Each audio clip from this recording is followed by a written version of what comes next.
In a world that rewards constant communication, incessant sharing, and performative transparency, we've forgotten one of the most powerful tools in human interaction: strategic silence. While everyone else is busy announcing their intentions, broadcasting their thoughts, and revealing their strategies, the truly effective operator knows when to shut up, and uses that silence as a weapon. Niccolò Machiavelli, the 16th-century Florentine philosopher and political theorist, understood this principle better than most. Though famous for his explicit advice in The Prince, Machiavelli's most potent insights often concern what should remain unsaid. "The vulgar crowd always is taken by appearances," he wrote. "Speech creates appearances, silence preserves reality." In an age of oversharing, those who master strategic silence don't just protect their position, they achieve what constant communicators cannot: they win while others are still talking about winning. The cost of unnecessary speech. Machiavelli lived in an era where careless words could lead to exile or execution. But even in our less lethal modern context, unnecessary speech creates vulnerabilities that silence avoids. "Men in general judge more by the eyes than by the hands," Machiavelli observed. "For everyone can see, but few can feel."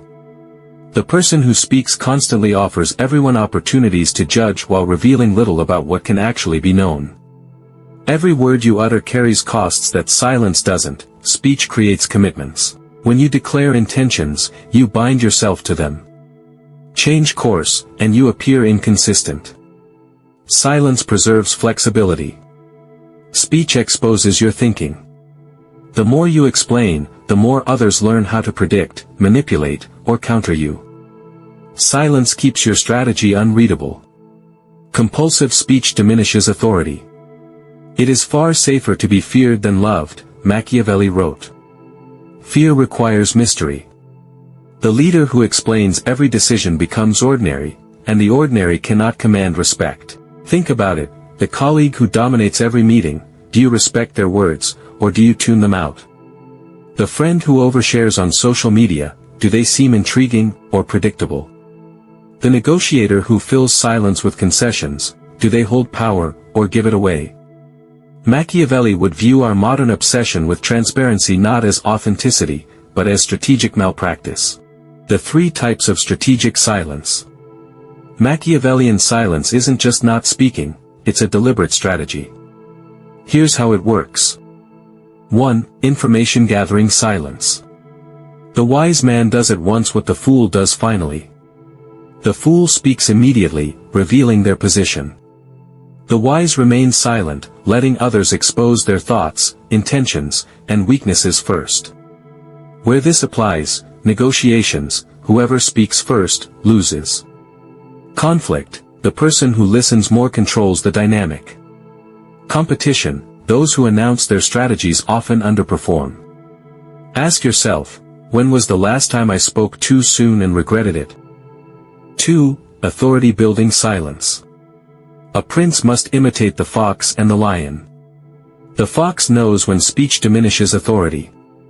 Leaders who speak selectively, only on what matters, make their words weightier. Why this works: the nervous junior executive overtalks. The CEO speaks briefly and decisively. The insecure person explains endlessly. The confident person states without justification. Think about it: who commands more respect in your life, the person who talks constantly, or the one who speaks only when necessary? 3. Ambiguity-preserving silence. Since it is difficult to join them together, it is safer to be feared than loved. Silence allows others to project their own hopes, fears, and interpretations onto you. By refusing to clarify, you maintain flexibility and deniability. Where this thrives, politics, vague statements let different audiences hear what they want. Leadership, vision without over-explanation leaves room for adaptation. Negotiations, avoiding premature positions keeps options open. Question for you: have you ever lost leverage by revealing too much too soon? The psychological power of silence. Beyond tactics, silence exerts psychological dominance. Silence creates projection spaces. People fill voids with their own assumptions, often in your favor. Ever noticed how uncomfortable people get when you don't respond immediately? Silence establishes dominance in communication. The person who speaks less positions themselves as the judge, not the supplicant. In conflicts, respectful silence often defeats passionate arguments. Silence creates mystique. What isn't fully seen appears more formidable. The transparent person becomes predictable, the silent one remains unreadable. Reflect, who seems more powerful, the person explaining themselves constantly, or the one who lets actions speak? The dangerous allure of transparency. Modern culture treats transparency as a virtue and silence as suspicious. Just be authentic, we're told. But Machiavelli warned, the promise given was a necessity of the past, the word broken is a necessity of the present. Binding yourself to past words limits future options. The transparency trap, professionally, sharing half-formed ideas invites premature judgment. Personally, overdisclosure makes you predictable, even manipulable. Machiavelli's alternative, speak to advance objectives, not to express yourself. Withhold to preserve options, not to deceive. Let results speak louder than words. Practical application, when to shut up. Here's how to wield silence strategically. In negotiations, let the other side fill silence first. Their concessions will surprise you. In leadership, speak last in discussions. Your words will carry more weight. In conflict, pause before responding. Most people self-destruct if you let them. Online, resist the urge to react. Not every opinion needs your engagement. Challenge for you, next time you're tempted to speak, pause. What do you gain by staying silent? Conclusion, the unseen advantage. Machiavelli observed that, the world consists chiefly of the vulgar. In a world where most people reveal everything, those who master silence stand apart.